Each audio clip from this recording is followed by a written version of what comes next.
There are illnesses no stethoscope can detect. They live in the air, cling to memories, and spread through despair. Somewhere, hidden deep within the silent corners of America's history, there are places once built to heal. But over time, they became breeding grounds for pain. Not transmitted by bacteria, but by memories no one dared to erase. A man coughed for 19 straight nights. Each time he coughed, a patch of the ceiling changed color, and a faint laugh echoed from the corner of the room. It sounded like a rare symptom of chronic pneumonia. But no doctor could explain why the coughing only happened at exactly 3:12 a.m. and always came with the smell of iodine, rusted metal, and burnt hair. Would you dare set foot in a place that once treated over 60,000 tuberculosis patients, and fewer than half of them ever walked out? Waverly Hills Sanatorium, Louisville, Kentucky. A name familiar to fans of haunted lore, yet still unknown to those who've never heard a nail drop in an empty room. Welcome to the Whisper Horror Channel, where we don't just tell ghost stories. We tell the stories that remain long after the ghosts are gone, where groans still echo behind lead-lined walls, and where whispers can be heard more clearly than screams. If you've ever heard of Waverly Hills, or better yet, if you've ever been there, share your experience in the comments below. And if you haven't, steady your breath, because tonight's story might make your lungs tighten in silence. Tonight, we follow Gabriel, a man who is no longer just a man. He doesn't die. He doesn't surrender. He never turns back. And no one knows where he came from. Only this: when a soul is trapped, he shows up to carry the weight. Inside what was once called the beacon of hope in the 20th century, life became warped, breath tangled with the dead, and death was never the end. The Curse of Waverly. Step into the most disturbing case file ever recorded. And remember, if you hear the laughter of a child, don't look back. Louisville, Kentucky. Rain had poured without pause for 3 nights straight. Gabriel parked his car in front of an old wooden house at the bottom of a slope, the only house left standing opposite the pine woods that had been cleared out since the 1970s. A faint yellow light seeped through cracked window panes. Beneath the rotting roof stood Michael, thin, gaunt, sitting by the window. The way he tilted his head with each gust of wind reminded Gabriel of someone waiting for a diagnosis he already knew was hopeless. Gabriel didn't knock. The door had been left open, as if Michael had known his old friend was coming. Without a word exchanged beforehand. No hug. No handshake. Just 2 men facing each other. One unchanged, the other already turning into a shadow. You came. Michael's voice was dry, rasping. Dark circles under his eyes, his skin pale and mottled in strange shades of green-blue. But what stopped Gabriel wasn't his appearance. It was the smell. Not of hospitals. Not cigarettes. Not mold. But the sharp, metallic scent. Like dried blood mixed with the shallow breath of someone running out of oxygen. Gabriel stepped into the living room. It was nearly bare. A torn sofa. A broken mirror face down on the floor. And a wall scrawled with dark red writing, jagged, frantic lines. Mom, it hurts. No more shots. We're still breathing. Send blood to room 502. Gabriel moved closer. Ink, no. Not ink. Blood. Real blood. Dried, but not yet dark brown. He didn't ask. He looked at Michael. Michael lowered his head. His hand clutched his chest, where Gabriel noticed a bruise leaking faint blood. A round mark, the size of a syringe tip. Gabriel, Michael whispered. I don't remember writing those. I didn't even know they were there. Until this morning. You live alone? Yeah. But sometimes I hear something in the house. Like chalk scratching on a blackboard. Gabriel stepped toward the wall. The blood was dry. But when he touched it, his finger stuck. As if the blood was still warm. There was no echo in the room. But the long scar across Gabriel's left wrist began to burn. The scar no one else could see. But one that always flared up when old debts returned to life. Which way does this wall face? Gabriel asked. Room 502, Michael muttered. Gabriel asked to sit. Michael nodded silently, poured water from a rusted thermos. His hand trembled, not from any visible illness, but enough for Gabriel to know. Something was corroding him from the inside. Not his body, but the structure of his soul. These last few days, I've been coughing. But it's not like before. Michael took a sip of water, then paused like he'd just remembered something. I thought it was just a cold. But he looked up at the ceiling. Gabriel followed his gaze. The ceiling was covered with gray wood panels. A row of dim fluorescent lights running along the living room frame. The light, now tinged blue. Do you see the lights changing? Michael asked. Gabriel nodded. The light resembled old hospital lighting. Cold, pale, unreal. Michael took a deep breath. His hand tightened around the glass. Then suddenly, he coughed. The first cough, hoarse. Deep, like it scraped through the trachea. Gabriel watched the lights. They flickered once. Then turned a deep amber. A color that doesn't exist in standard household lighting. The second cough lasted longer. Dry, brittle. And this time, the light shifted to blood red. Not like the lights were flickering, but as if the whole room was breathing out of sync with Michael's body. Gabriel stood, moved closer. He reached up and tapped the fluorescent light tube.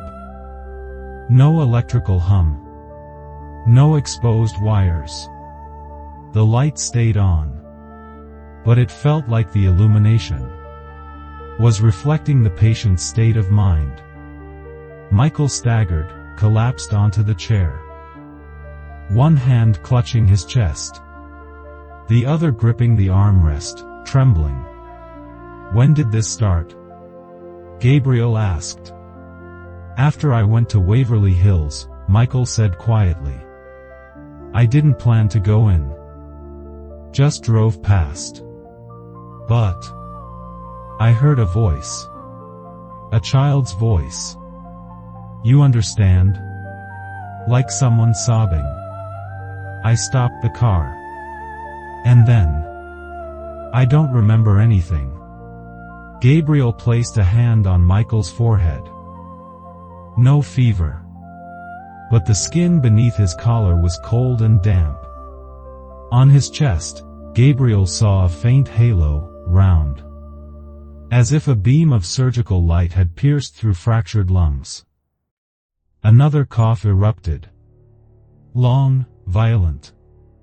Blood now staining Michael's lips. The ceiling light shrank back, no longer casting outward like normal. Instead, it felt as if the light was being sucked inward, into a black point on the ceiling. Gabriel recognized the phenomenon. He'd seen it before. In Arizona. After a man touched an old surgical notebook belonging to a doctor who performed illegal operations. That man, too, had coughed blood when the weather changed. And each time he did, the light bent around him, as if the physical world was trying to adjust to something unnatural living inside his body. "Do you feel anything when you cough?" Gabriel asked. Michael didn't respond. He only whispered, like someone dreaming, "I feel like someone else is coughing for me. And I'm just the one listening. I'm not in control anymore. My body, it feels like it chose someone else to keep living." Gabriel tightened his hand, feeling the scar in his palm ignite again. Second time in under an hour. A sign the old debt had awakened. This wasn't illness. Not a ghost. This was a form of possession. But not of the mind. It was the possession of breath. Gabriel stepped out of the living room and into the hallway that led toward the kitchen. The floor was covered in an old, moss-colored carpet, reeking of mildew, insect repellent, and something faintly burnt, like a melted power cord. He didn't see anyone else inside the house, but he felt it. As if this place used to hold more people. Not flesh and bone people, but the kind that leave behind a residue of presence. As he neared the kitchen window, he stopped. Outside was a small garden. Or rather, a patch of dead ground speckled with weeds and sand. But right in the center of the charred grass, there was a perfect circle. Clear. Symmetrical. A dark ring etched into the dirt, like someone had burned it in with acid. Gabriel lifted a hand to touch the windowpane. The moment he did, the scar in his palm flared like it had been doused with boiling water. He gasped and stumbled backward. The pain wasn't skin deep. It shot straight into his nerves, through his spine, and ricocheted behind his temples. His vision blurred, not from tears, but because the light inside the house had shifted again. This time, not just the bulbs. Even the daylight outside now looked like it had been filtered through a sheet of yellowed film. "Michael," Gabriel called out, his voice low, steady, like a command. "Has anyone else been inside this house?" "I don't know," Michael replied from the living room. "But every time I wake up after a bad coughing spell, something's different. Chairs move. Outlets are unplugged. And," he hesitated, "my scar gets deeper." Gabriel opened his left hand. The crescent-shaped scar, usually dry and faint, was now red, raw, and bleeding again, as if someone had just carved it open. The last time it had flared like this was at the Myrtles plantation, when a child without a mouth had tried to possess the mother who once abandoned it. But this didn't feel like a single spirit. This wasn't a haunting. This was a collective memory. Something still alive, still breathing, and now seeking a body to keep coughing out everything it had never said. Gabriel turned and rushed back into the living room. Michael sat frozen, eyes wide, unblinking, mouth slightly open, but no sound came out. Gabriel looked at Michael's left hand. There, on the only patch of unmarked skin, thin, blood-red lines were surfacing like tiny cracks, curling into broken letters. Not English. Not Latin. German. Gabriel couldn't read German, but he recognized the lettering. He'd seen it before, on the walls of room 502. The scar in Gabriel's palm throbbed again.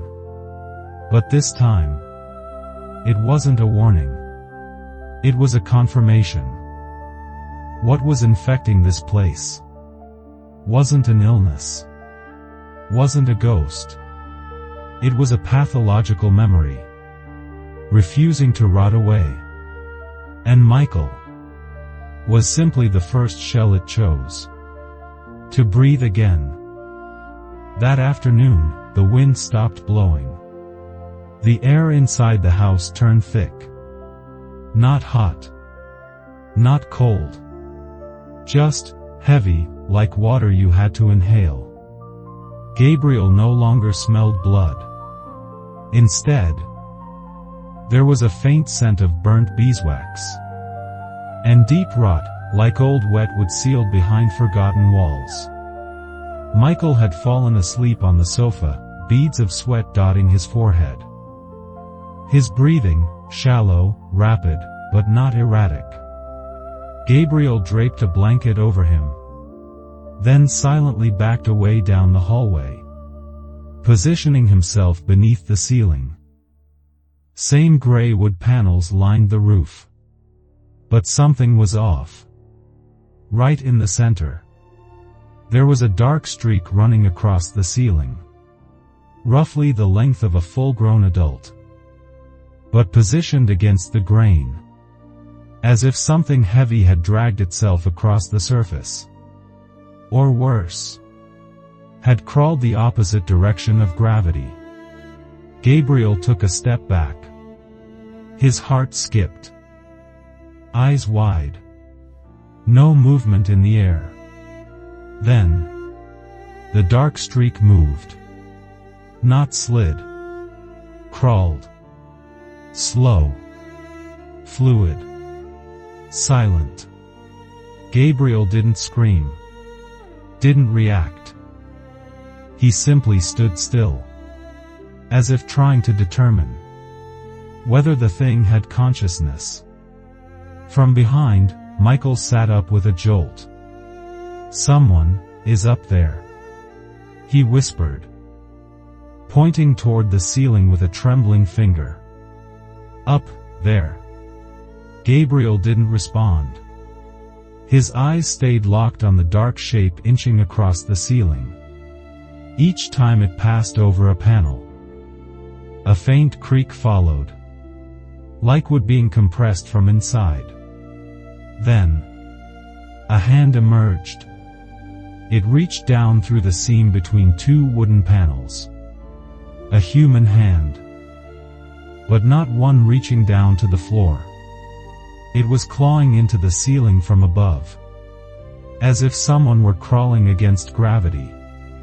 Michael collapsed to his knees. "It's not right. It's looking at me, with the back of its head." Gabriel spun around. No mirrors. Nothing reflective. But he could feel it. Something on the ceiling was trying not to let them see its face. Because the face might have been reversed. At that moment, the section of ceiling above the sofa began to shift. Not from wind, but like it was breathing.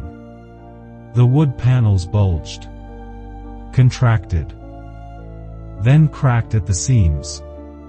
Each breath Michael took produced another fracture in the ceiling.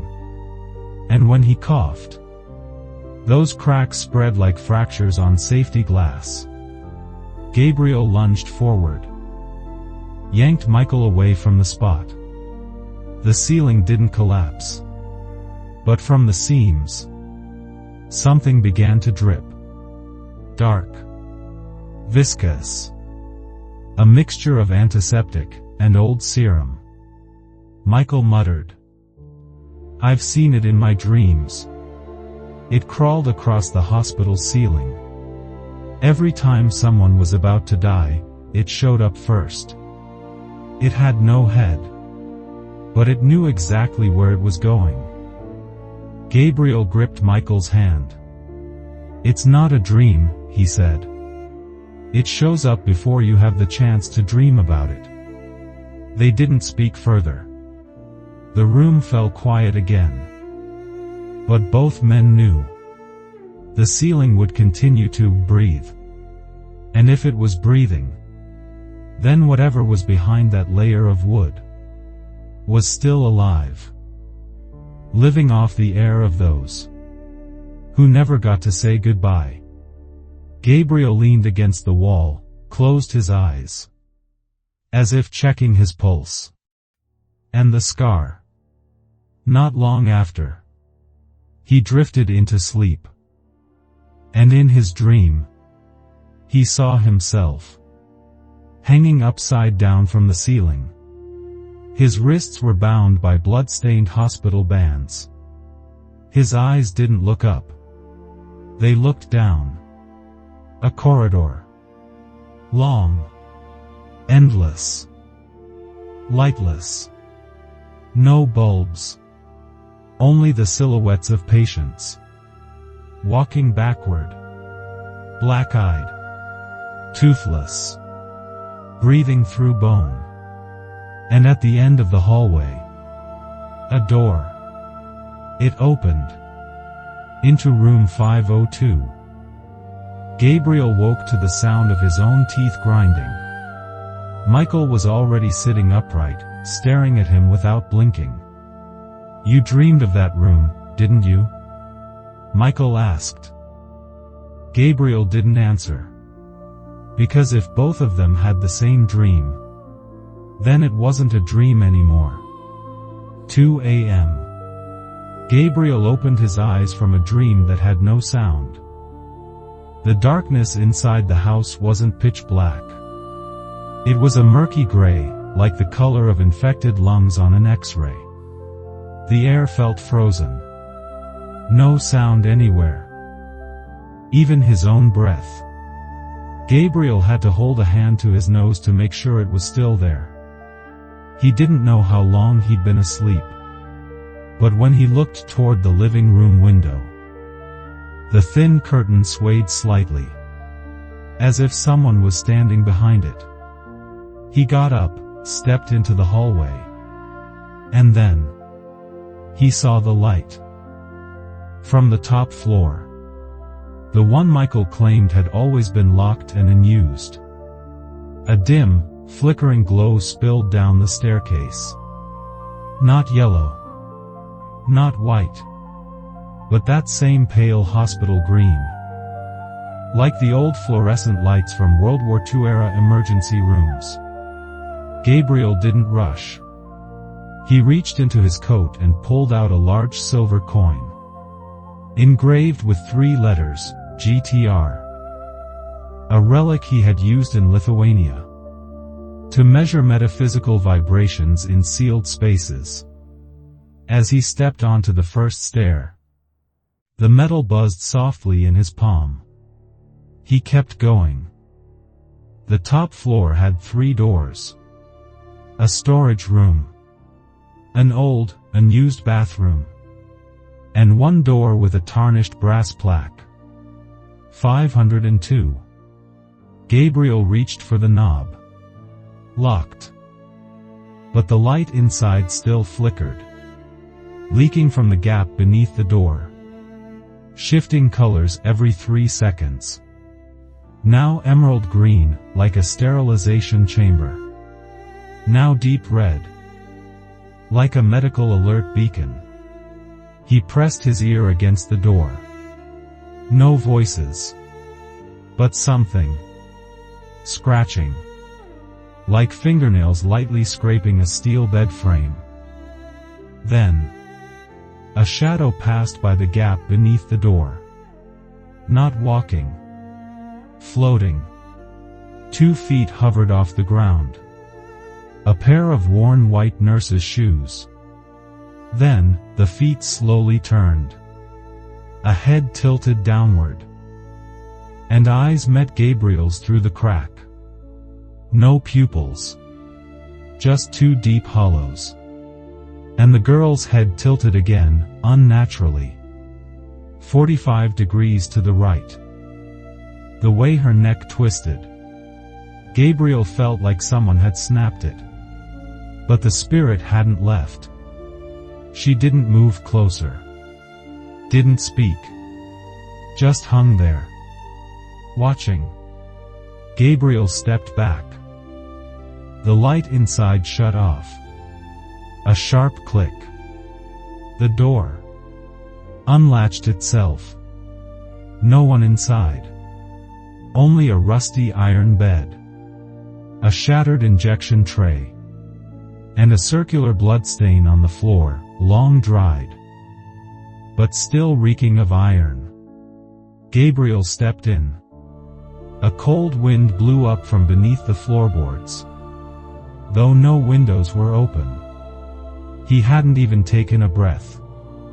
When behind him. Footsteps. Gabriel turned. Michael stood there. His eyes, blank white. No pupils. No blinking. His lips moved.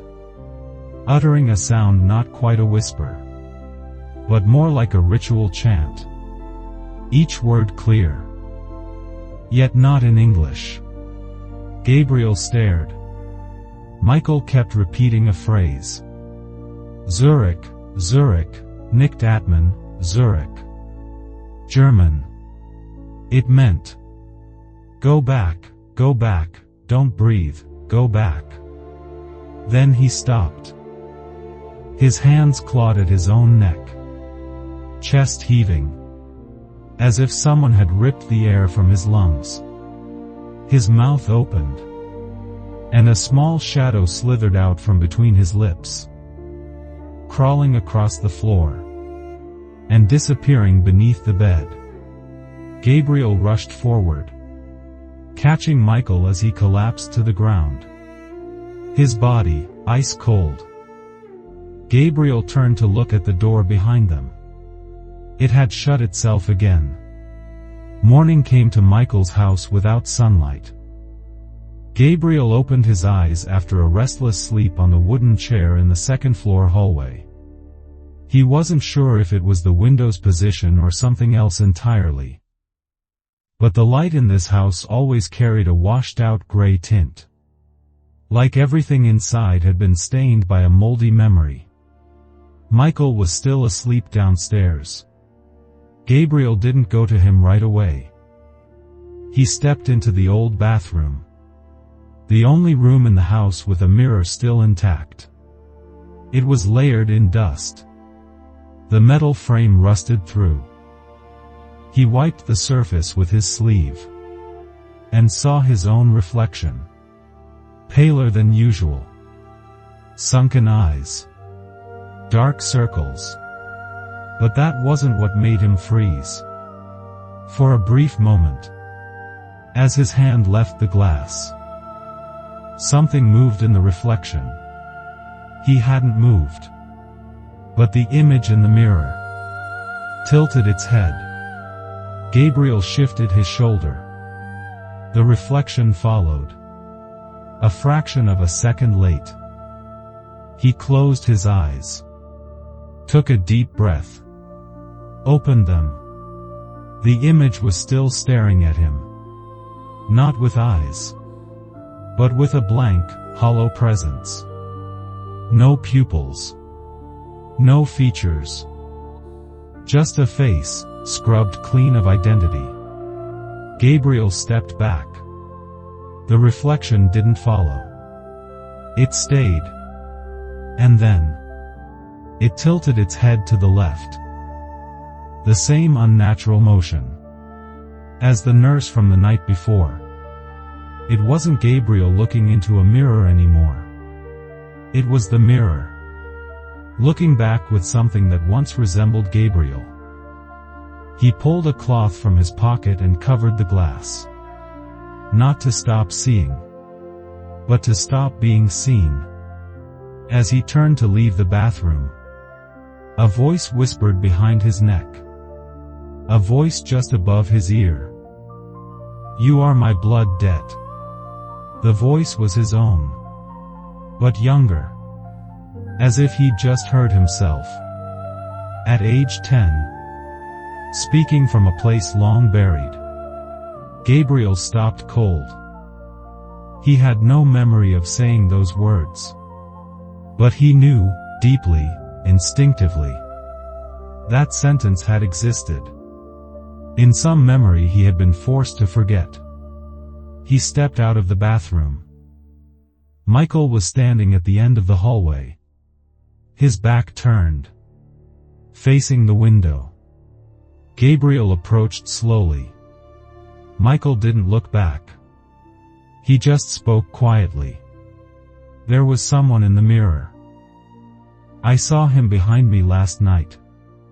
Gabriel asked. "Did you see his face?"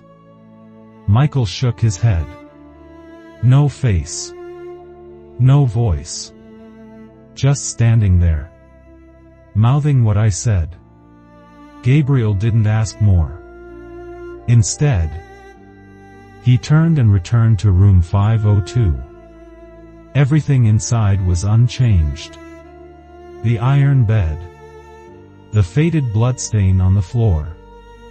That pale blue light leaking through the dusty curtain. But this time, he brought a hand mirror with him. A small, blessed object. Enchanted in 1983. Used to detect entities that distort time reflection. He placed it in the corner of the room, angled toward the window. He stood silently in the dark and waited. 3 minutes passed. Nothing. Then, in the 4th minute, the air chilled. The scent of iodine and disinfectant crept in again. Softly. Like a memory brushing under your nose. Gabriel looked into the mirror. And there, a figure stood behind him. He didn't turn around. He just stared at the reflection. It had no face. Just a dark, slumped form. Shoulders hunched. Arms so long they touched the floor. Boneless. It tilted its head. No eyes. Yet it saw. Then, it opened its mouth. A wide gash splitting its featureless head. Gabriel heard his own voice again. Young. Raspy. Furious. Forced out from somewhere far, far away. "You are my blood debt." This time, Gabriel knew with certainty. That line had been spoken. And the one who heard it was never given a chance to reply. The afternoon was still. The trees behind the house didn't sway. The air felt sealed. Like the entire house was being preserved inside a sterile test tube, waiting for some unseen hand to twist the lid open. Gabriel sat with Michael in the living room. Both were quiet. The conversation started with short questions, then grew longer. Like feeling for stones in a room slowly filling with water. "Do you remember where your family used to live?" Gabriel asked. Michael shook his head. "My mom didn't talk much. She died when I started college.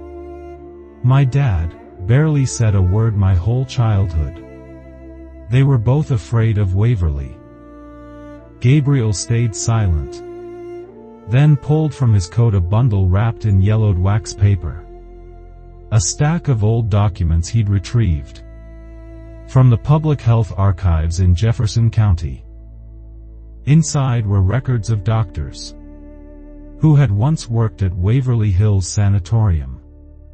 He flipped to the third page. A black and white photograph. A man in a white coat standing in front of treatment room 6. The caption read, Dr. Stolla Prewitt, Head of Pulmonary Medicine, 1959. Michael leaned back.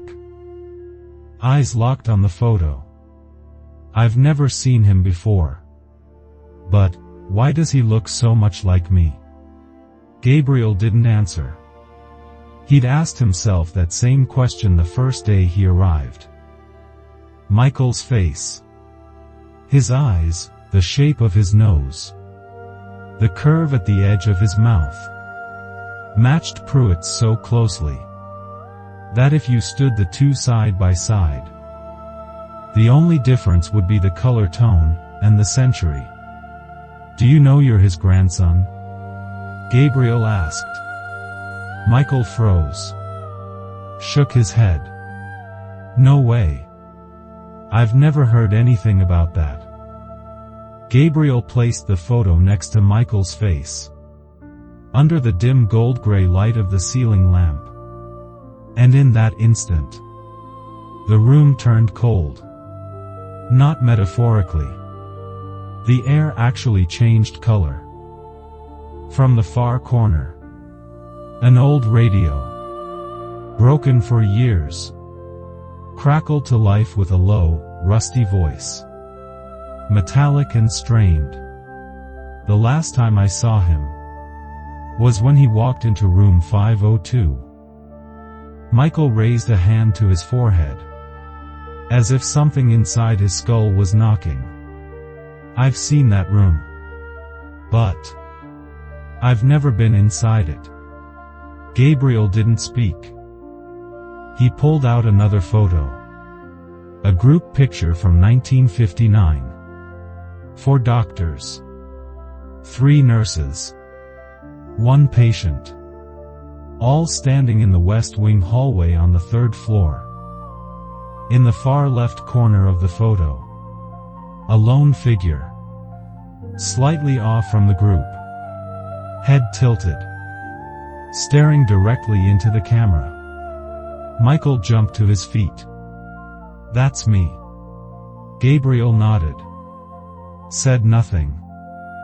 Michael held the photo closer, examining the print. It had been developed using an old hand-washing method. No Photoshop. No edits. Every detail was real. The wrinkles on the doctor's coat. The angle of light hitting the floor. Have you ever been here, Michael?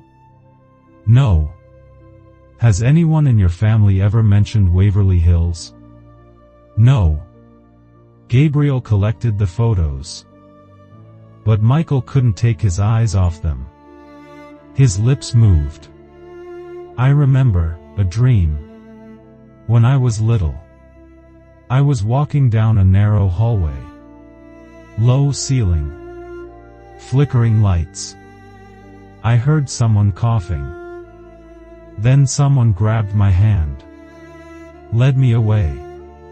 Did you see their face? No. Just remember their hand. Very cold. Smelled like the same smell in room 502. Gabriel now knew one thing with certainty. That memory wasn't a dream. It was a residual imprint. A fragment of a past that didn't belong to Michael, but had begun to surface inside him, like the side effect of an injection that was never entered into the official medical records. The next day, just as sunlight began to filter through the dust-thick curtains, Michael was still asleep on the sofa. Gabriel stepped out into the backyard, where an old shed, half collapsed, sat near the edge of the property. He had noticed it the first day, but every instinct had told him not to approach it then. This morning, the scar in his palm pulsed lightly. Not in warning, but in recognition. Something was waiting inside. Gabriel pushed the shed door open with his shoulder. The hinges let out a sharp, metallic screech, then gave way like the place was exhaling for the first time in decades. Inside was another world. A cramped room, barely a few meters wide. No windows. The wooden walls stained with rot. The concrete floor cracked. At the center was a hand-built medical crate. Sturdy. Old. The kind used by field medics in wars before regulations. Gabriel knelt and lifted the lid. Inside, a collection of antique medical tools. A stethoscope. Glass syringes. A throat mirror with a broken handle. And a small, leather-bound notebook. Its cover decayed from age and damp. Gabriel lifted it carefully, brushed away the dust, opened to the first page. There was no title, just jagged lines stretching across the paper, etched so deep they tore the fibers like knife cuts. Not handwriting, more like wounds. The first line read, "I have no throat left, but I still want to speak." He turned the page. Each spread was packed with overlapping letters. The ink so dark it bled through. Some entries broke mid-sentence, resuming in strange symbols not found in any known alphabet. Gabriel didn't understand how. But as soon as his finger touched the page, a chill ran up his arm. And then, the images came. Not through his eyes. Through something deeper. Memories. That weren't his. He saw himself, strapped to an operating table. A harsh yellow light burned above. 3 figures hovered over him in white coats, their faces hidden behind cloth masks. One held his shoulders. One restrained his arms. The third held a scalpel. Then, the throat was sliced. Blood didn't spurt. It screamed, as if the soul trapped inside refused to die quietly. There was no anesthetic, no explanation. Only the reflection he caught in a side mirror. His own eyes, wide with terror. Not from pain, but from the realization. They weren't trying to save him. They were trying to shut him up.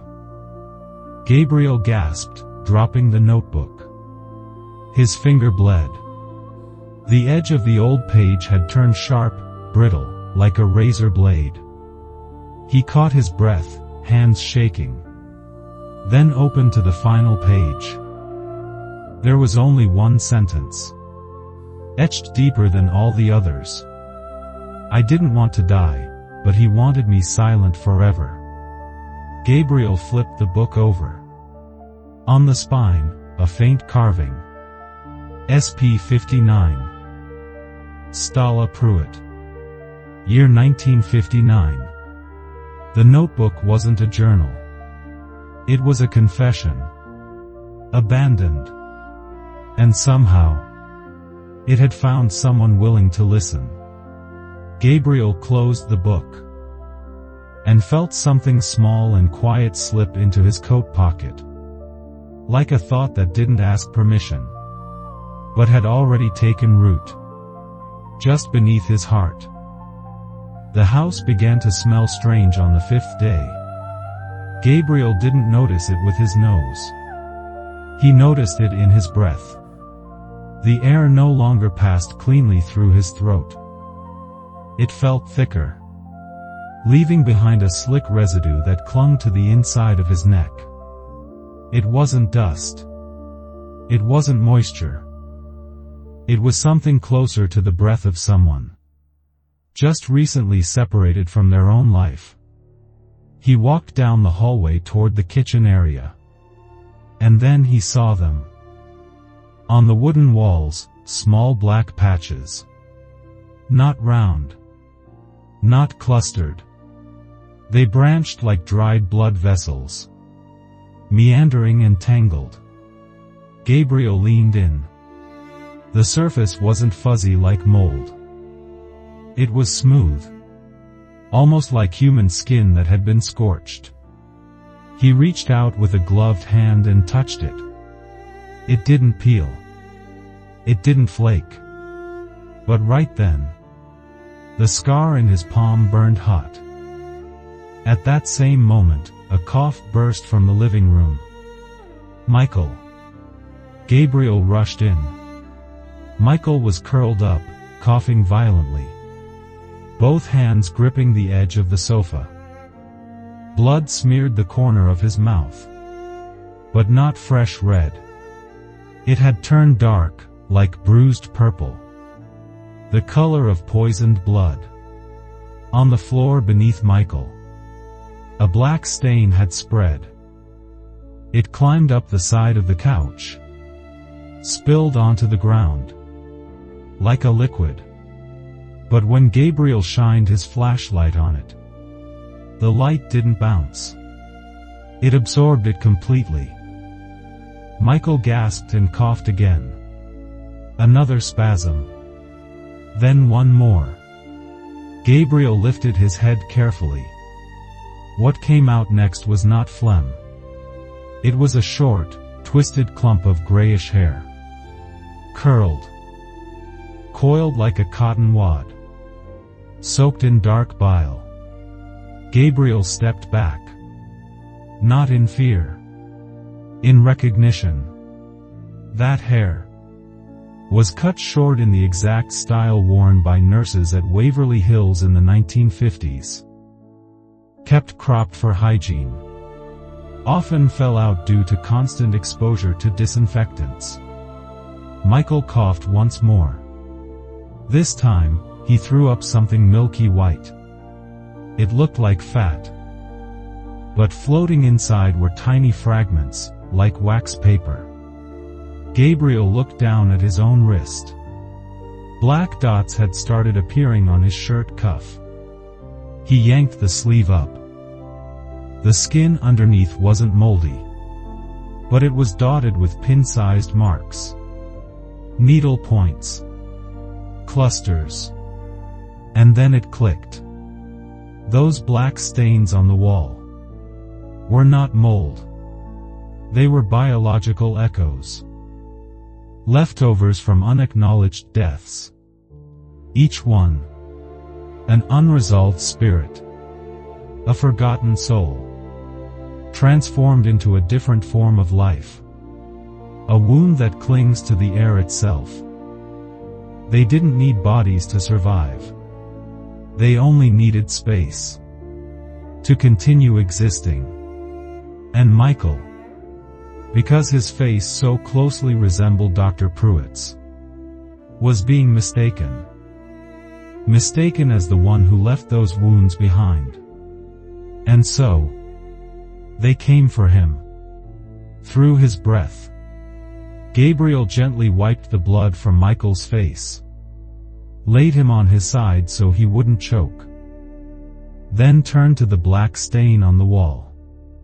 He whispered, "I know you were never buried. Never named. Never recorded. But this is not the one who did it. If you need someone to answer, I will be the one to listen." There was no reply. But in that moment, the light inside the house softened slightly. As if something had relaxed, but had not yet let go. Gabriel sat quietly, listening to Michael's breathing, counting every breath. Each one grew weaker. Each black patch spread slower. And the house had begun to hold on to human breath. Footsteps echoed in the middle of the night. Gabriel woke from the wooden chair. His pulse steady. not startled. His body already knew. That sound shouldn't be there at this hour. The steps were soft, not hurried, like a child walking barefoot across old wooden floors. Each step landing on worn planks, leaving only the sound of dust shifting beneath skin. Gabriel stood. He didn't turn on the light. In darkness, he could see more clearly. He had learned that years ago, at an old boarding house in New Orleans, where a blind woman once taught him to navigate by the feel of damp air, not sight. He stepped toward the stairs. No one. But the smell inside the house had changed again. No more blood. No more disease. Now, it was chalk. That soft, fine dust. Like what lingers in forgotten classrooms. He looked up toward the third floor. The floor that had been locked since the house was purchased. The door was open. On the wall, written in clumsy white strokes, a message in chalk. Mary is studying. Gabriel climbed the stairs. A faint light seeped beneath the door. Not electric. Not flickering. It resembled candlelight. But pale. Almost white. Like moonlight seen through layers of dusty glass. The room was a small classroom. 6 wooden desks. A tall blackboard that reached the ceiling. One window overlooking the tree lean out back. Sitting at the third desk, a little girl. About 8 years old. Brown hair tied into pigtails. Wearing a wrinkled white dress stained to a soft yellow-gray.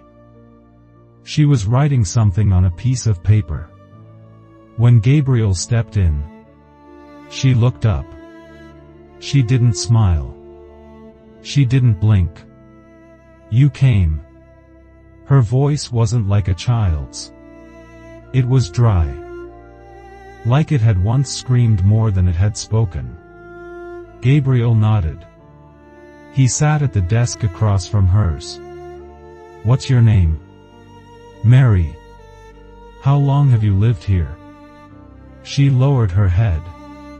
Kept writing. I used to be healthy. I was the only one in the room moved to recovery. They said I'd be going home soon. Gabriel glanced at the desk. A cracked name tag. M. Holloway. Age, 8, status, recovering. Mary put her pencil down. But my mother never came. And they stopped feeding me. Gabriel clenched his hand. They forgot about you? No. They remembered. But they were afraid. Because I kept coughing. She looked up again. And in her eyes, not hatred, but pain. The kind that had been compressed for far too long. Do you know how it feels when your mother doesn't come for you? Gabriel didn't answer. He knew. No words would ever be enough to soothe a soul that died from hunger, of both body and love. Mary pointed to the window. There used to be a swing set. Whenever the wind blew, I heard it squeak. I'd sit there, waiting for her. Gabriel stepped over to the window. Nothing was outside. But he heard it. Faint and distant. The creaking of old chains. Faint metal moaning. Like time remembering itself. When he turned around, Mary was gone. But on the blackboard, written in tiny letters, don't let the others be forgotten like me. Gabriel nodded. Closed his eyes. He understood. This spirit wasn't asking for vengeance. She was asking to be remembered. Gabriel had grown used to not sleeping. But this time, his body didn't ask for permission. After meeting Mary, after the third floor returned to its silence, as if no child's footsteps had ever echoed there, his limbs grew heavy. His eyes stung. His throat ran dry. It wasn't fatigue. It was as if something was pulling him down. He lay back on the living room couch, one hand resting on his forehead, trying to collect himself. But there was no real sleep. Only a darkness, spreading slowly through his mind. A space where sound bent unnaturally, and color dimmed into a soft, endless gray. In that darkness, he found himself walking through a hospital corridor. No lights. Bare feet. Wearing a thin gown with white and blue stripes. His hands were bound by cotton straps. The smell of antiseptic was sharp in his nose. Old. Familiar. The door ahead bore the number 502. No one was dragging him. But he kept moving forward, as if something behind him was pushing. A force without shape. Step by step. No footsteps echoed. Only the sound of his own breathing, bouncing back from the walls like it belonged to someone else. At the door, he stopped. No one waited inside. Then, a voice from behind. Gabriel. He turned. His mother. But the face was Michael's. No mistake. Michael's eyes. Wet. Trembling. But the voice was his mother's. The way she used to say his name when he had a fever as a child. When he'd lock himself in the closet, terrified by the first death he ever saw. Gabriel. Come back. You don't have to carry it all. It wasn't the voice of a ghost, nor a hallucination. It was a real memory, being played by the wrong face, in the wrong time. Gabriel felt his chest tighten, like someone was draining the air from his lungs. Everything inside him began to tilt. He raised his left hand, reaching toward her. But in the center of his palm, an eye opened. Not a tattoo. Not a dream. A real eye. Wet. Blinking slowly. Focused. It stared directly into him. And through that eye, he saw them all. Every soul he had ever carried. Every cough. Every groan. Every stare that hadn't been closed properly. They flowed into that one point. And then, they started to speak. Not with mouths, but through his hand. We have not been forgiven. We were never named. The debt-bearer must not sleep. Gabriel jolted awake. His shirt soaked in sweat. His hand clenched tight. He opened his left palm. Nothing was there. No eye. Only a red circle pressed into his skin, as if someone had burned it with a fingertip. But he knew that eye hadn't disappeared. It had only closed again, waiting for next time. Gabriel always carried a small recording device, a portable surveillance camera. He had installed it on the ceiling the night before, after realizing the mold patches on the wall had begun to move. On the morning of the 7th day, he checked the footage. and realized he hadn't been alone during the night. The video started at 2:37 a.m. No sound. The camera faced the hallway between the second and third floors. For 4 minutes, nothing happened. Faint light. Still frames. Stained walls. Then in the 5th minute, the top left corner of the screen trembled. And from that shadow, something crawled out. On all fours. Not walking. Crawling.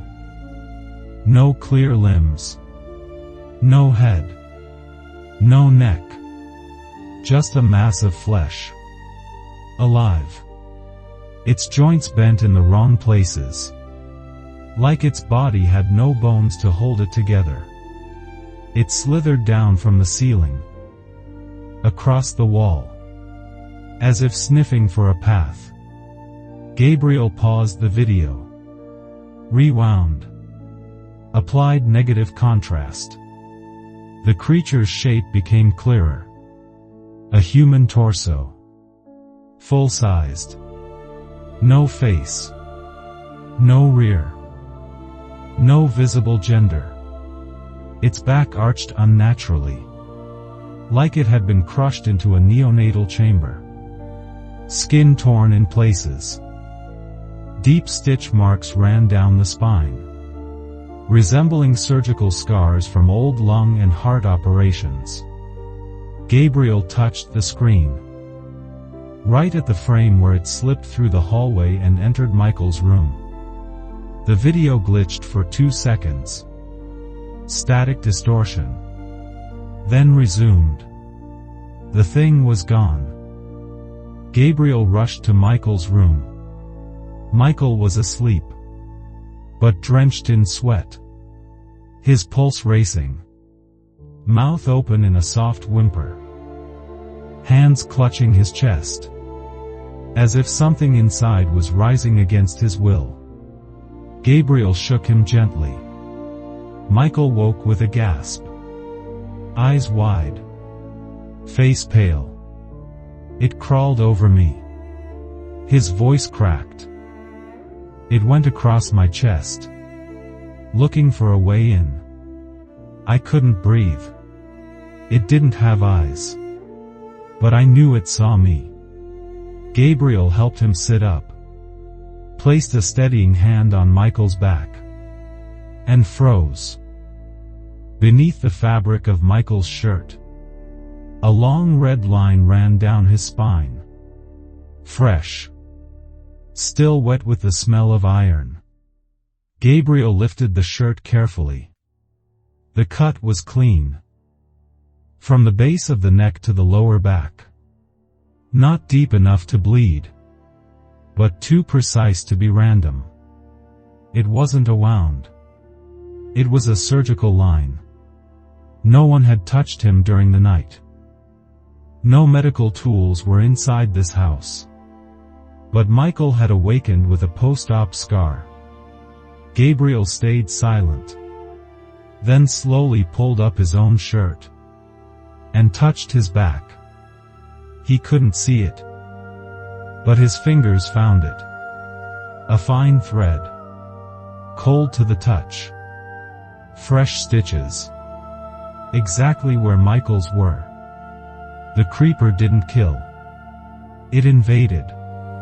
Not through the mind. Not through the mouth. It burrowed into tissue. A result, perhaps, of years of experimental injections. Unrecorded surgeries. Failed humanitarian trials. Gabriel returned to his own room. Sat down. Unbuttoned his shirt. He couldn't see his back. But the pain was there. A silent breathing beneath the skin. He knew. This wasn't about Michael anymore. Whatever had entered the house had found him too. That afternoon, as the gray light began to shrink the shadows across the floor, Gabriel returned to the 3rd floor. The door to room 502 was slightly ajar. There was no wind. No sound. Gabriel pushed it open. The room looked the same. Rusty iron bed. Peeling paint. A faint smell of old breath. And dim light filtering through the dusty curtain. He stepped inside without turning on the light. His eyes had already adjusted to the dark. In his right hand, he held a small silver charm. Not for banishing, but for counting time. As he crossed the doorway, the door behind him slammed shut. Gabriel turned quickly. No one was there. He reached for the knob. It wouldn't move. No click. No resistance. No vibration. It felt like the door wasn't even a door anymore, but part of the wall itself. Then the lights went out. Not flickered. Snapped off completely. The darkness consumed everything. No direction. No shape. Gabriel couldn't see his own hand. Couldn't hear his own footsteps. Only one thing remained. Breathing. But not his. Shallow. Wet. Interrupted. The kind of breath that comes from a patient lying face down. Lungs functioning at half capacity. Then came another sound. Click, click. Metal. Soft and rhythmic. The sound of a syringe cap being opened. Then a wet suction. Thick. Sticky. Like an old ICU suction machine. Pulling phlegm from someone who had long since stopped trying to live. Gabriel closed his eyes. He didn't try to run. Didn't call out. He sat down slowly. Placed his hand over his chest.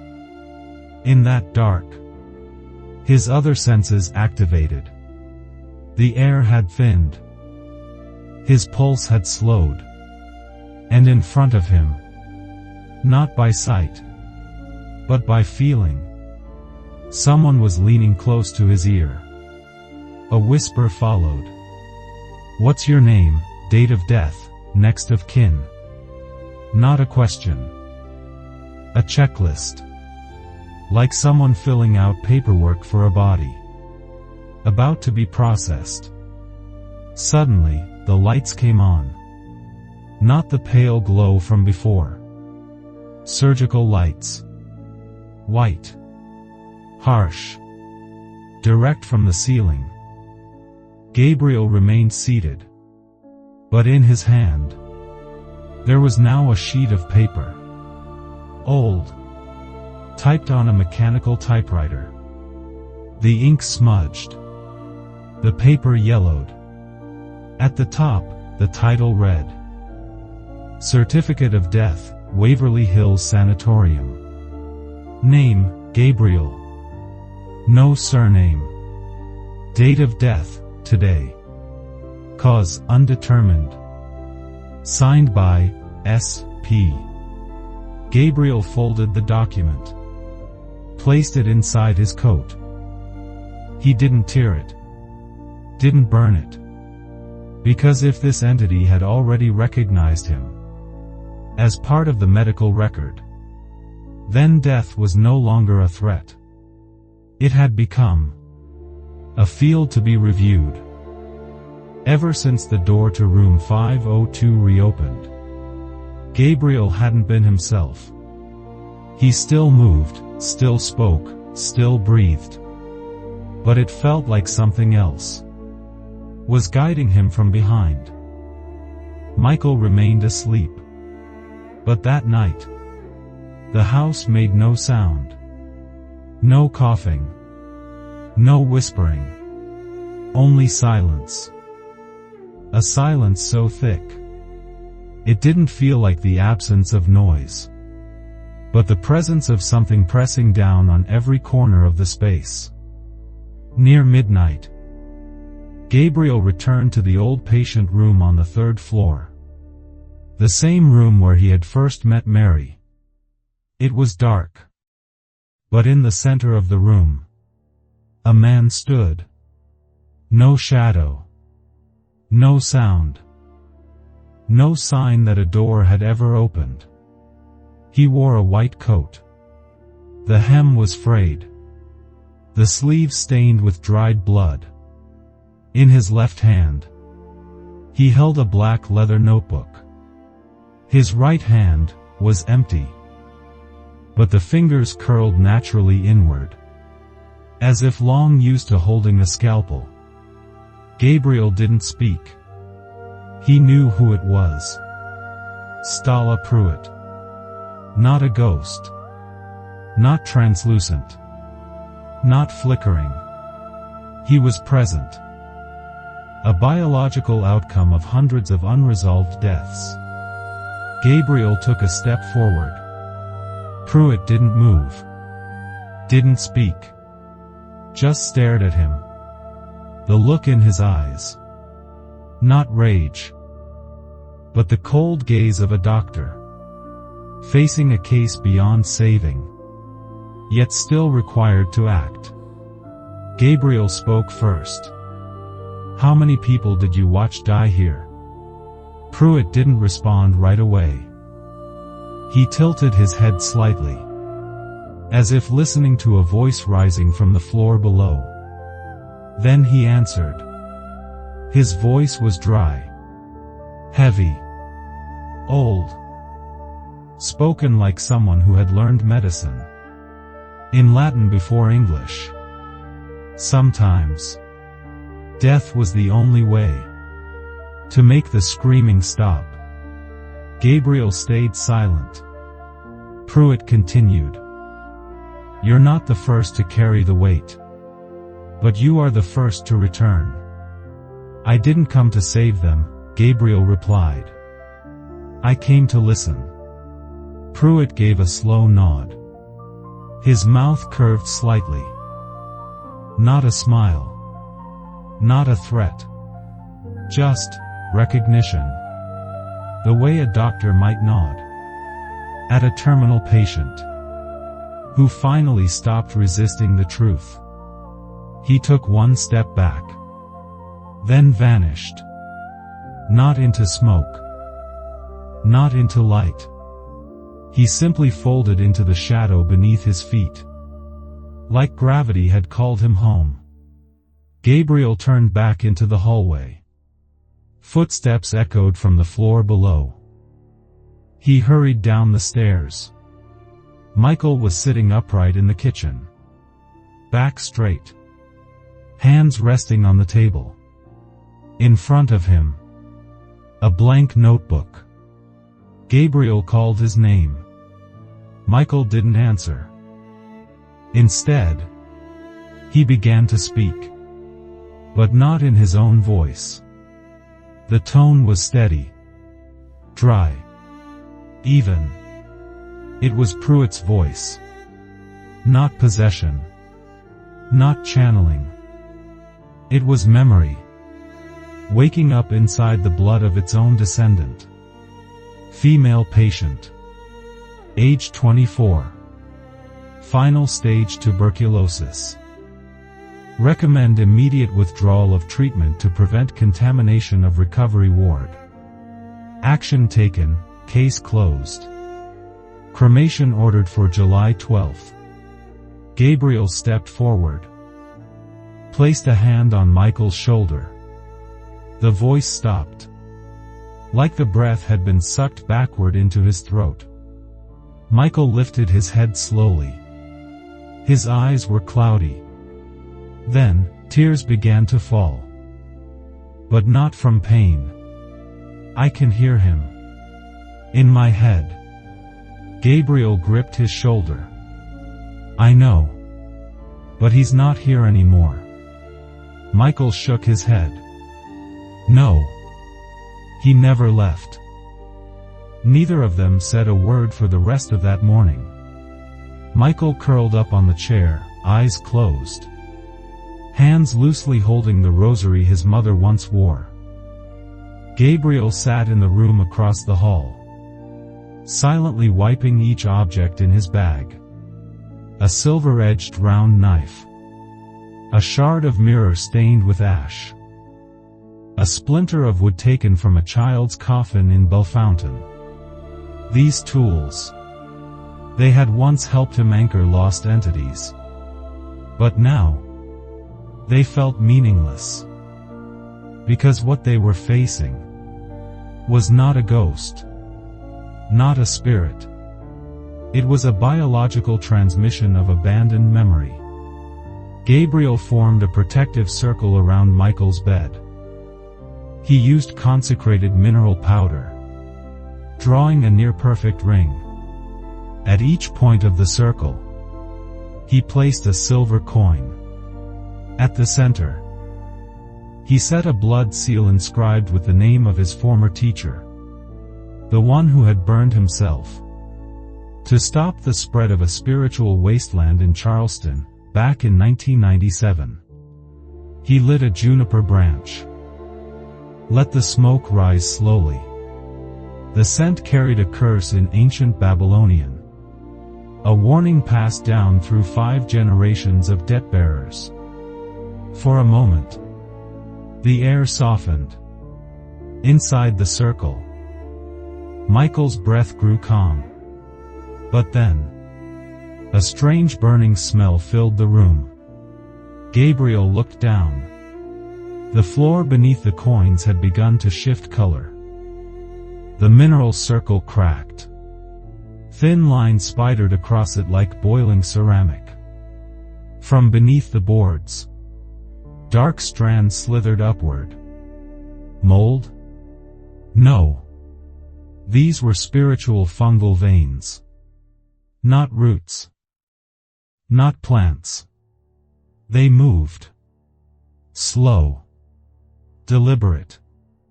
Crawling toward the center. Gabriel reached for a steel rod, tapped it on the ground 3 times. Nothing stopped them. The veins started eating the barrier. Not burning.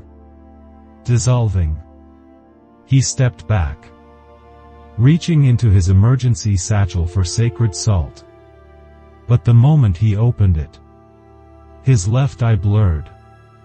Not with tears. The entire room began to shift hues. From pale white to deep blue, then to a bruised violet, the color of organs deprived of oxygen. He blinked hard. No use. The vision in his left eye had changed. He wasn't seeing the world anymore.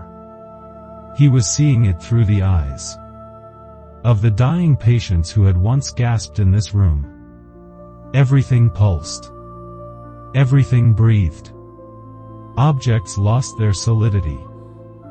Sound came back, but warped, slowed, echoing. Gabriel fell to his knees. The barrier had almost collapsed. He pulled a thin blade from his belt, carved from ox bone, once used to mark blood wards in Iowa. No more options. Blood was the only remaining thing, with enough living memory to fight the memory of the dead. He gritted his teeth, slashed across his left palm. Dark blood spilled. Thick, iron-rich, hotter than expected. He dipped his fingers into it and began drawing again. Each symbol precise, each line sharp.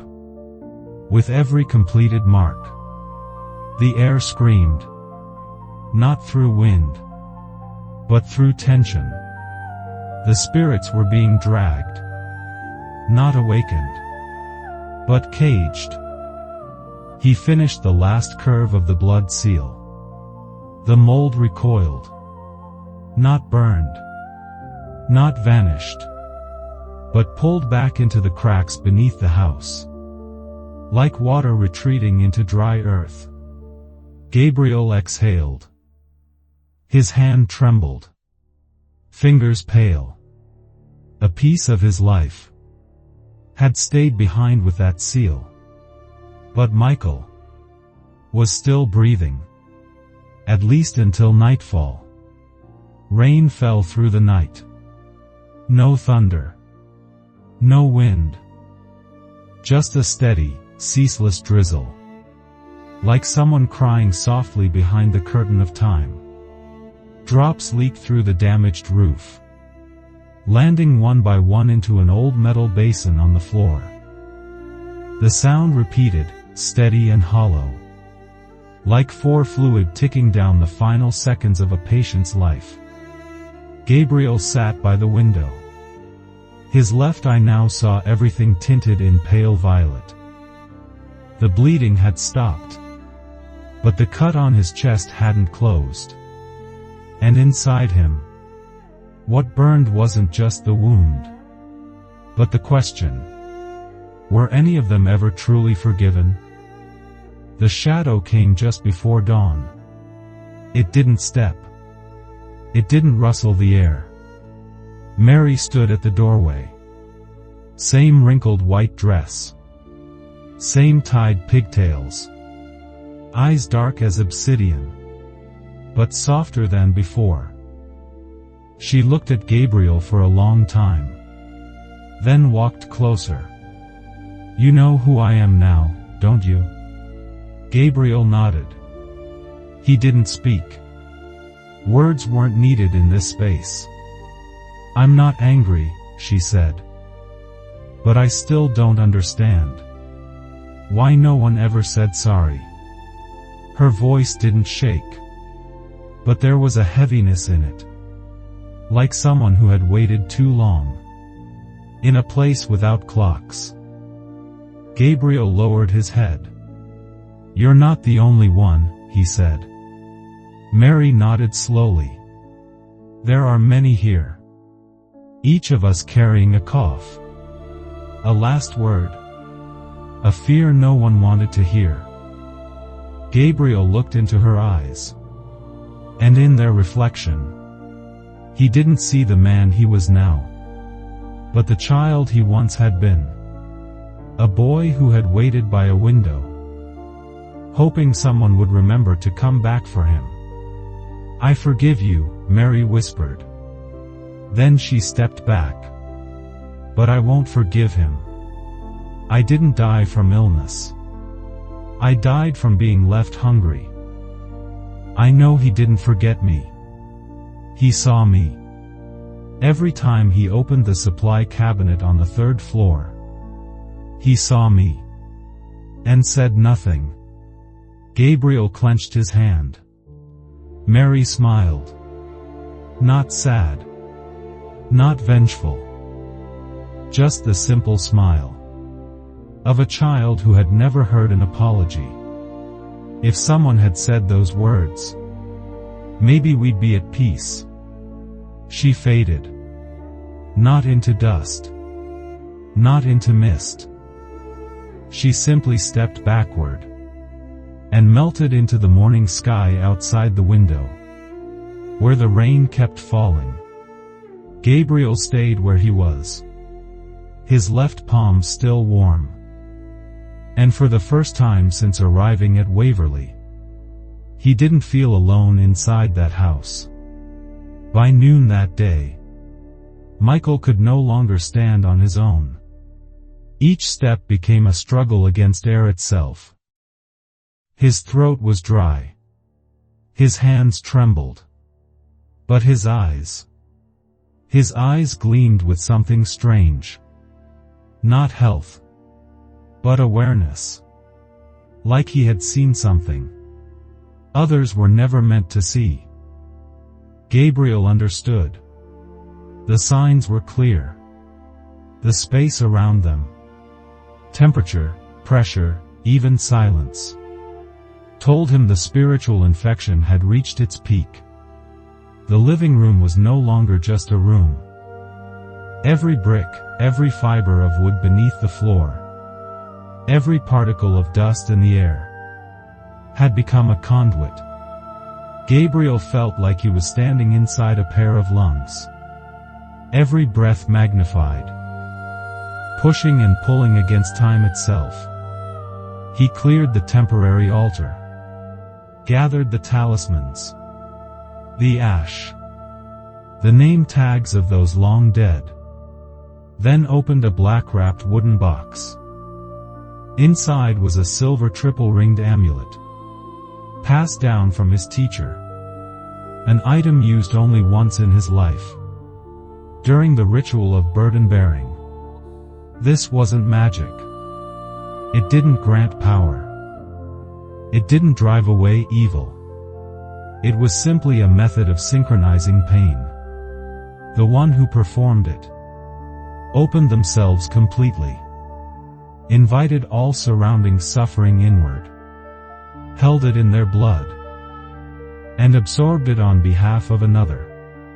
Gabriel marked 3 circles of white ash around Michael, placed a small piece of goatskin beneath his pillow. On it, he had written his full name, with his left hand, a vow. Then he drew a thin blade, pressed it just below his sternum, and cut. The blood came quickly. The ritual began. Gabriel sat still, back straight, eyes closed. At first, nothing.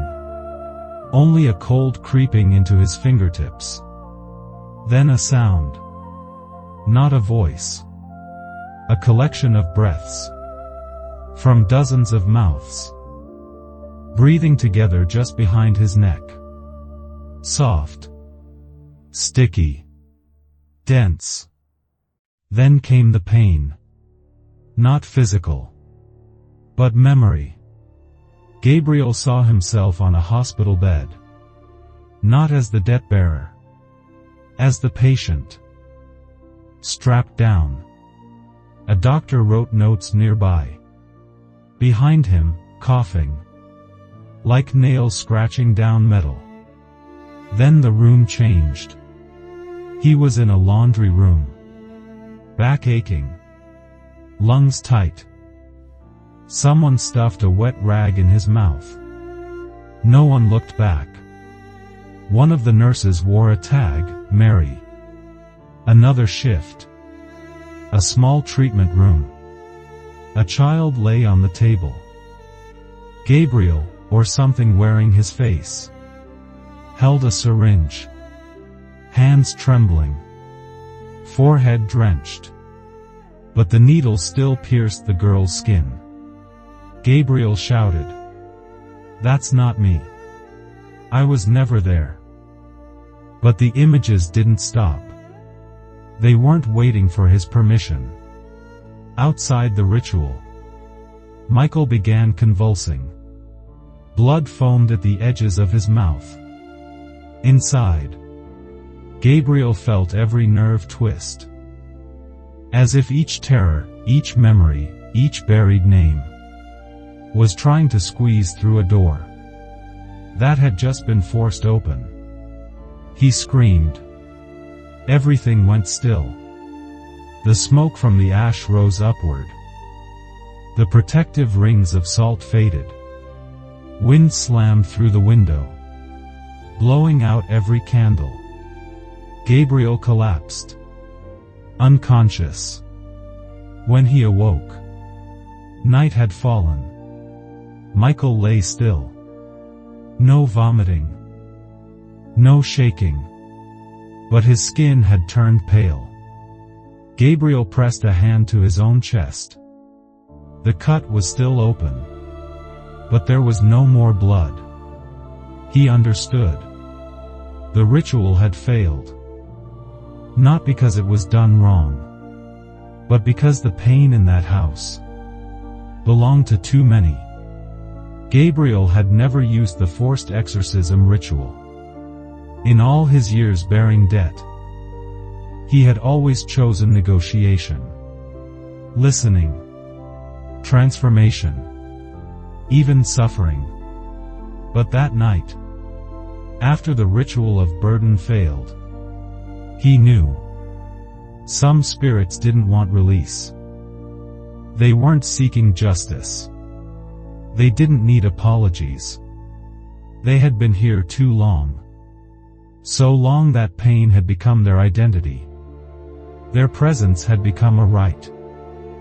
Gabriel spent nearly 2 hours preparing. In the basement, hidden behind a plywood panel behind the kitchen cabinet, he uncovered the ritual chamber. He laid out a hexagonal formation using ash from 3 sources: hair ash, heart ash, and image ash. At each of the 6 corners, he placed a spiritual conduit: a child's shoe, a broken stethoscope, a blood-dried surgical mask from the 1950s, a rusted doctor's badge, an empty 4 tube, and 1 photo, a negative strip.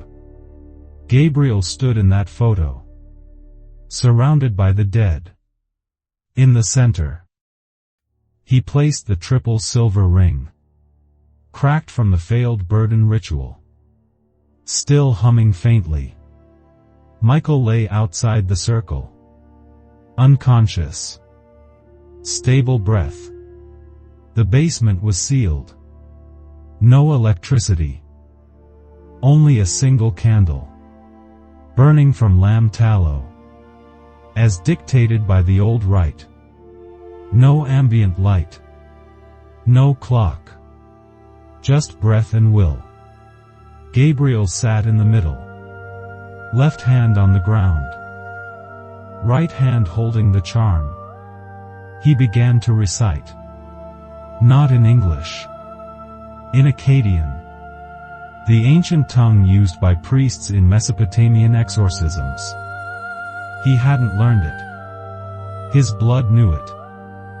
Each syllable rose not from his throat, but from his chest, like a heartbeat repeating someone else's memories. The air shifted. There was no breeze, but the pressure in the room reversed, as if every molecule was being pulled backward. The flame stretched tall. It didn't flicker. It stood still, then turned a deep blue. The first voice came. We do not want peace. Then another. Peace means being forgotten. Then a third. Sharper. Cold. We want to scream, forever. Gabriel clenched his jaw. Blood dripped from the corner of his mouth. The charm in his palm glowed orange. So hot it burned, but he didn't let go. In that moment, he saw it all. The basement became a final pair of lungs. A place where hundreds of patients had exhaled, but never drawn breath again. They weren't spirits. They were the coughs trapped between 2 moments. The moment of trying to breathe, and the moment it failed. Gabriel screamed. Not from pain, to drown out the voices. But they didn't stop. A force struck him from all sides. Not weight. Memory, turned to liquid, forced into his chest. His ribs bent. His lungs pulsed with heat. Then a sound snapped inside. His breath stilled. Something had torn inside his soul. Not completely, but enough. He had just traded a part of himself to make space for something else. The candle blew out. Silence returned. The basement was still. Gabriel fell back, eyes open, left hand bleeding. The silver ring cracked all the way through. Ash scattered. He didn't know if the spirits had truly left, or if they had simply retreated. But he knew. He was no longer whole. The next morning, the rain had stopped. The sky was still gray but brighter than before. The musty scent had faded. Not because the house had been cleaned, but because whatever had clung to the air had now soaked into the walls. The house, after last night's ritual, was no longer echoing.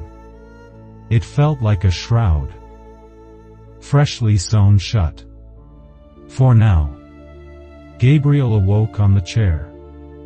His back ached, neck stiff from sleeping upright. It took him several seconds to register. He was still alive. Not by strength, but because the pain in his chest was still pulsing. Pain was proof that something remained. From the other room, Michael stirred. Gabriel walked to him in silence. Michael opened his eyes slowly, like someone returning from a fevered dream. His pupils were cloudy but alert. No panic. No wild breath. Just a quiet confusion. Like waking up in a world slightly tilted from the one you knew. Gabriel sat on the edge of the bed. Michael looked at him for a long time, then asked in a hoarse whisper, "Where are we?" Gabriel didn't answer right away. "Do you remember anything?" Michael paused. "Just pieces. Strange dreams. The color purple. The ceiling breathing. A little girl, standing in the rain. She didn't speak. She just smiled." Gabriel nodded. He checked Michael's pulse. Steady. Breathing regular. Pupils responsive. But one thing stood out. On Michael's left shoulder, where the fabric had worn thin, a faint bruise had surfaced. It wasn't sharp, but its shape. A flower. Almost like the impression left behind by an old vaccine mark. Gabriel gently pulled the collar aside. Michael asked weakly, "Is something wrong?" Gabriel shook his head. "No. Just a bruise." But he didn't tell the truth. The mark was identical to the one that had appeared on Dr. Prewitt's shoulder in his 1960 autopsy records. A birthmark not passed by blood. Not by DNA. But by debt. Michael didn't know. And maybe he shouldn't. He looked around the room. For the first time in days. The light didn't make him cough. The air still smelled like salt, ash, and dry blood. But it no longer crushed his lungs. "Am I okay now?" he asked. Gabriel stood. "You are, until someone forgets to say your name again." Michael frowned. Didn't understand. But Gabriel was already walking toward the hallway, his shadow stretching down the worn wooden steps. At the third step, he turned once more. Michael sat on the bed, gazing out the window, like someone who had returned from a long fever, but couldn't quite remember the moment they almost died. Gabriel said nothing.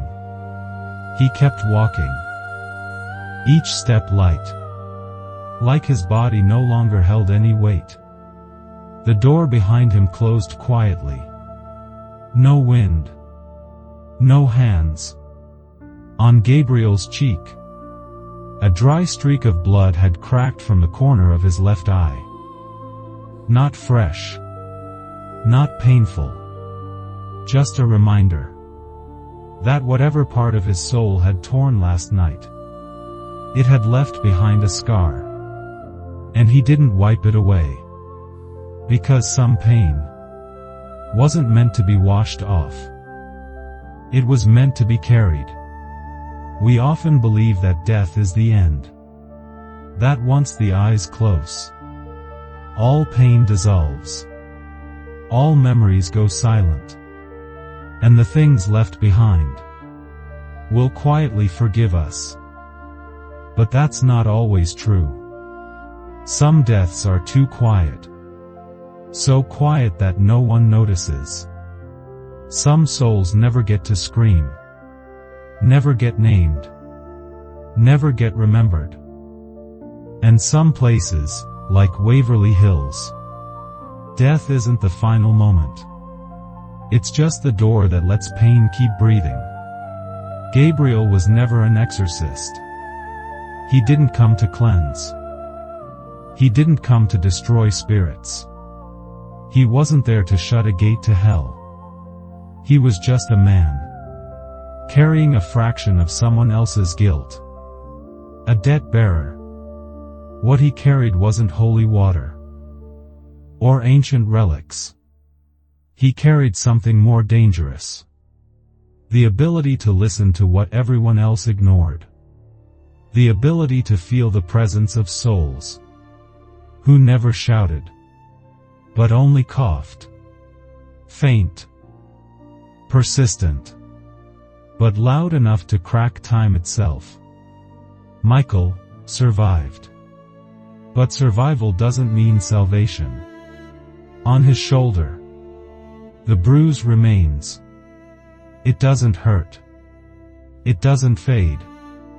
It doesn't remind him. It reminds them that they are still here. And Mary, the little girl on the 3rd floor, still goes to class every night, still writes on the board, still waits for her mother, in a hunger that no one fed. She smiled once, not because she was set free, but because someone finally said the words, "You deserved an apology." That was the deepest kind of healing. Not banishment, not revenge, but a face turned toward her, and the silence finally broken. If you've ever driven through Louisville, Kentucky, you may have seen it.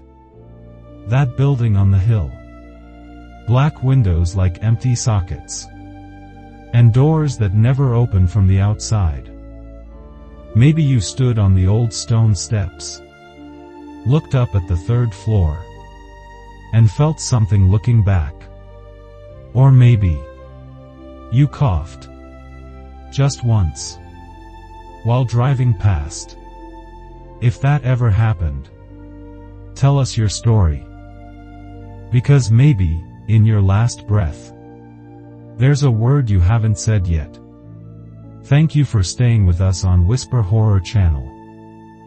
If tonight's story made you stay quiet longer than usual, just leave a single dot in the comments. We'll know you're still here. And maybe someone forgotten is reading along with you. We'll see you again on another night, in another place, where memories have never been laid to rest. And if you're coughing right now, listen closely. Make sure it's really your own.